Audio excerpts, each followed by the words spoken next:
Good day everyone, I am Christian Peralta and I'm going to discuss about leadership assessment tools. So sit back and listen attentively and together let us learn as one. Before anything else, let me present to you our learning objectives. At the end of my topic discussion, I am expecting you to be able to explain thoroughly the meaning of leadership assessment, enumerate the importance of leadership assessment, comprehend and classify the right types of leadership assessment, and elaborate the types of leadership assessment tools. Without further ado, let's begin. So, what are the leadership assessments? It says here that these are the tools used to evaluate management skills. Meaning to say it measures our leadership or management skills before going in or applying in a certain workplace. And this is very important for us to identify and strengthen our skills and abilities. Next, how leadership assessment tools help us. And as you can read, basically the two bullets are primary or top answer. Of course, you are all familiar naman na with the term assessment. In education, it refers to a wide variety of methods or tools that teachers use to evaluate, measure, and document the learning progress, skills, and educational needs of our students. So first one, we have understanding your strength and weaknesses. Alright, so strength are the skills and abilities that are easy for you. So when you are leveraging or nakikinabang with these skills and abilities, you do quite well. And knowing your strength means you know what activities to engage that will allow you to shine. And weaknesses are those skills and abilities that don't come easy to you. When you are using those skills and abilities, you might struggle. Therefore, knowing your weaknesses allows you to understand how you can work around them. Therefore, strengths and weaknesses are part of being self-aware. When you know your strengths and weaknesses, you can create a development strategy that focuses on your specific development needs and also be able to identify and fill any gaps to strengthen the overall team or the people below you. Second one is assessments can give you insight into areas where you need to focus more attention. So by that, it will help you reinforce the skills that you excel at, and the results may surprise you and will certainly allow you to be more successful as an executive within your organization. Next up, we have the importance of leadership assessments. Leadership assessments can provide company leaders or hiring managers with many benefits, such as it optimizes leadership strength, locate and focus on management weaknesses, improve self-awareness, increase leadership potential of your company, and guide and develop career advancement. First, optimize leadership strength. So with leadership assessments, it can identify your management skills. Once you know your personal strength, it will help you na higit na mahasa at mapaunlad ang iyong mga kakayahan sa pamumuno. Second, locate and focus on management weaknesses. Some leadership assessments determine management skills that may need further development.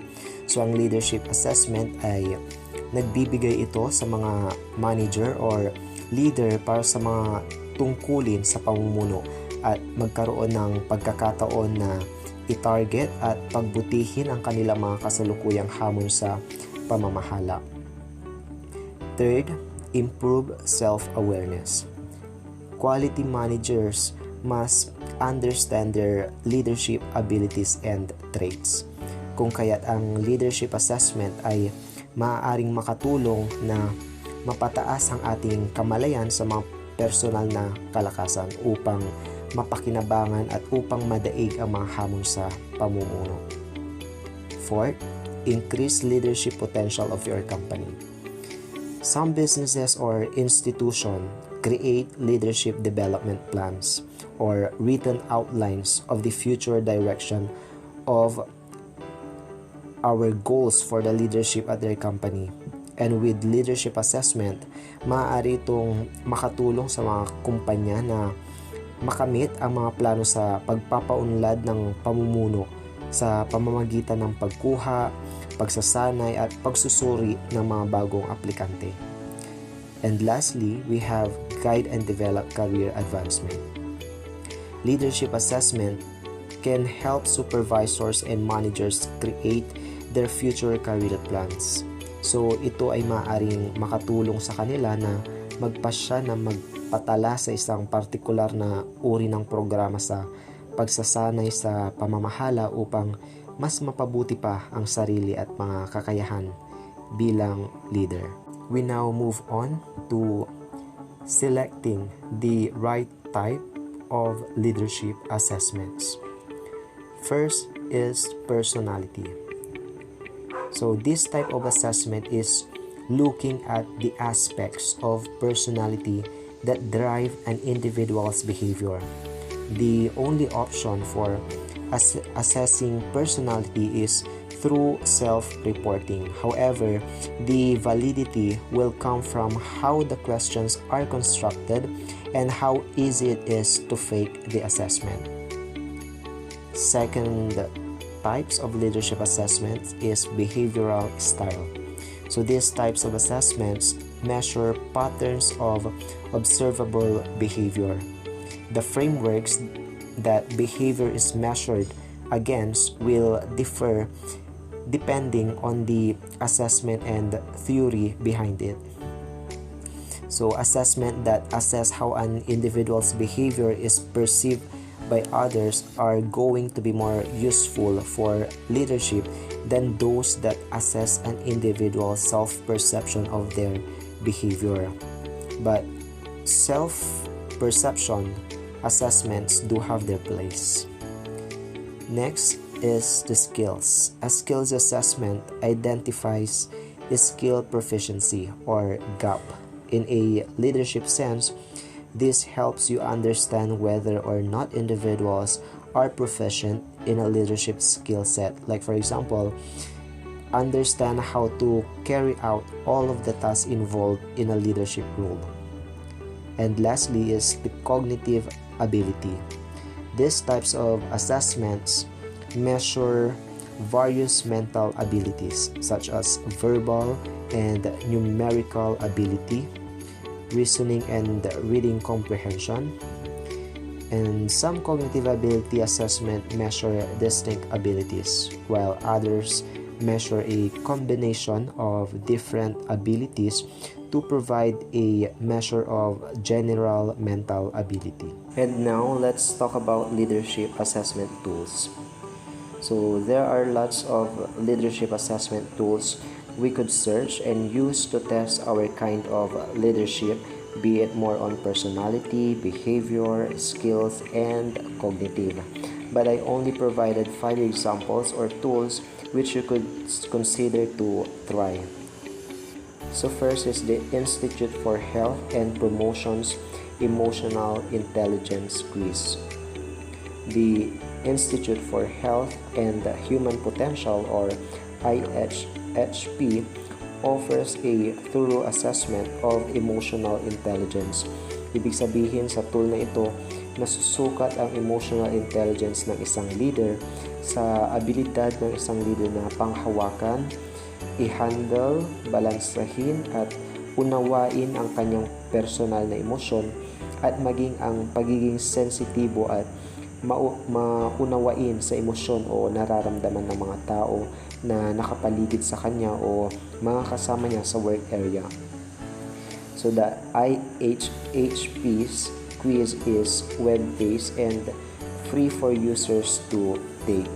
And understanding emotional intelligence can enable company leaders or supervisors to regulate their own emotions, help their employees through challenging experiences, and effectively give and receive constructive criticism.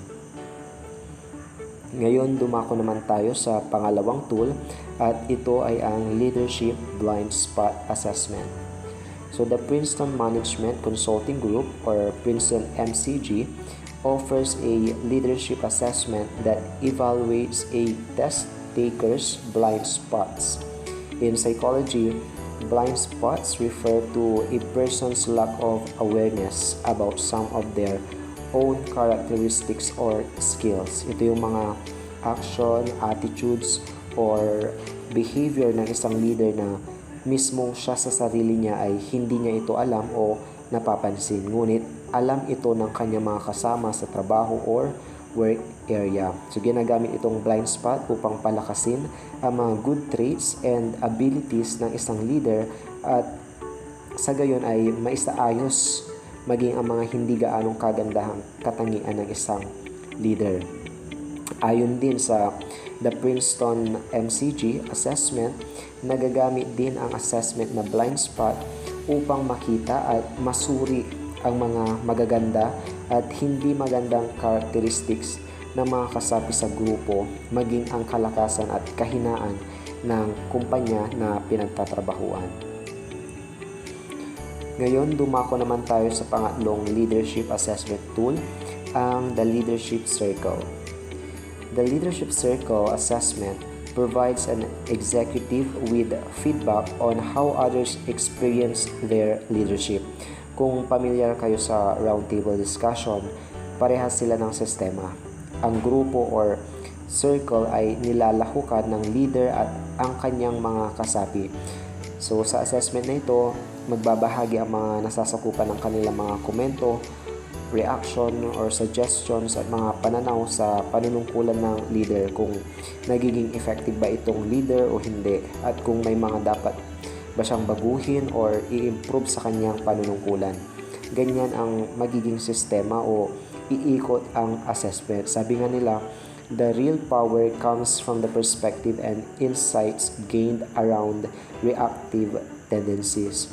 So, this is a critical tool in helping executives shift from reactive to creative leadership by diving into the assumptions behind those reactive tendencies and engaging in creative leadership skills. Ang pang-apat naman ay ang Tiny Pulse.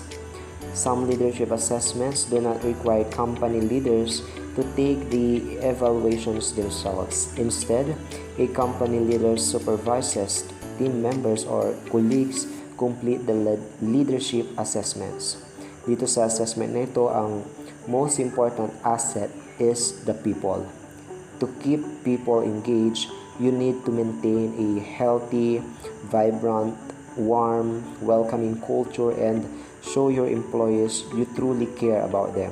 Diba? Bilang isang future employee, ito ang gusto at pinapangarap natin na work environment at ma-achieve lamang natin ito sa tulong ng Tiny Pulse Leadership Assessment Tool. Kung maayos ang leader, mas maayos ang kanyang mga sinasakupan. Lastly, we have the DISC assessments.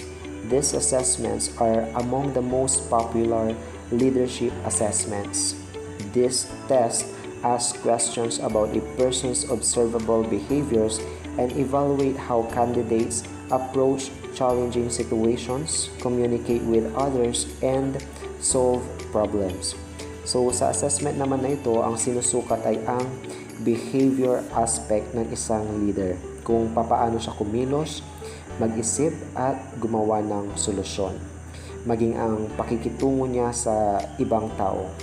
This test rank assessment takers ay nahahati sa apat na kategorya. We have D stands for dominance, I for influence, S for steadiness, and C for conscientiousness. For dominance category, it assesses how task-oriented you are. Sinusukat kung gaano mo napapahalagahan at nagagawa ng maayos yung mga bagay na dapat mong gawin at kung na-achieve mo ba yung mga goals and standards para sa pag-unlad. In influence, it measures how much focus you place upon guiding, supervising, or influencing others. Dito naman, masasalamin yung interaction o relasyon mo sa mga tao sa paligid mo. Nasusukat din dito kung paano ninyo ituring ang isa't isa, kung paano nyo irerespeto ang isa't isa, at maging kung paano nyo sasamahan at tutulungan ang isa't isa. And in steadiness, the steadiness category evaluates how cooperative you are and how much others can depend upon you.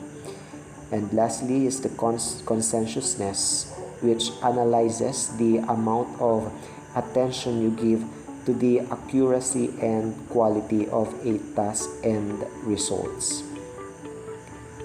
So I hope that you learned about our topic, leadership assessment tools, and may you find time to try some of these tools to test your leadership in your future endeavor. That is all. Thank you for listening, and may God bless us all.